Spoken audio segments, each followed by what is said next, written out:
السلام علیکم ورحمۃ اللہ۔ ایسی عورت کا روزہ قبول نہیں ہوتا ان 5 کاموں کی وجہ سے۔ وہ 5 کام یہ ہیں، آپ کے ساتھ میں شیئر کرتا ہوں۔ آپ اس کو ضرور ہی ویڈیو کو آخر تک دیکھیے گا تاکہ آپ کو اچھے سے سمجھ آ جائے۔ نمبر 1، حیض ماہواری شروع ہو جانا۔ اگر روزے کی حالت میں حیض شروع ہو جائے تو عورت کا روزہ فوراً ہی ٹوٹ جائے گا، چاہے افطاری میں تھوڑی دیر ہی پہلے۔ مطلب اگر افطاری آپ کے ہاں 6:15 پہ ہوتی ہے تو حیض 6:10 پہ بھی آ گیا تو اس عورت کا روزہ ٹوٹ جائے گا۔ نمبر 2، نفاس، بچے کی پیدائش کے بعد کا خون۔ اگر ولادت کے بعد خون جاری ہو جائے تو اس حالت میں روزہ نہیں رکھا جا سکتا۔ اگر عورت روزے سے ہوگی تو اس کا روزہ بھی ٹوٹ جائے گا، باطل ہو جائے گا۔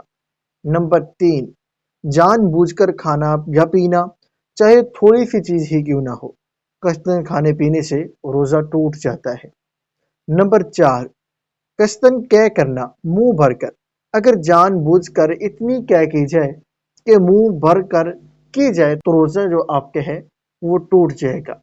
نمبر 5، ہم بستری کرنا، روزے کی حالت میں شوہر سے تعلق قائم کرنا روزہ توڑ دیتا ہے اور اس پر قضا کے ساتھ ساتھ کفارہ بھی لازم آتا ہے۔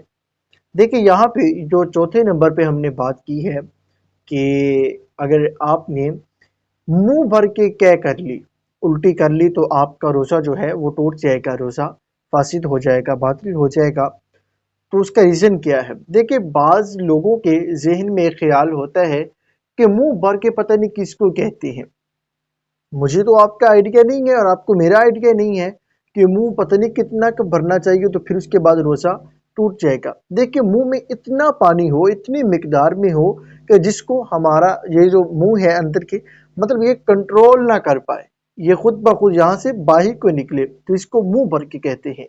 جب آپ کو خود پہ کنٹرول نہ رکھ پائیں اور الٹی جو ہے وہ باہر آ جائے تو اس وقت آپ کا روزہ اگر خود بخود ہے تو ایسا نہیں، اگر آپ جان بوجھ کے ایسا کرتے ہیں اور منہ بھر کے آ جاتی ہے تو پھر آپ کا روزہ جو ہے وہ فاسد ہو جائے گا۔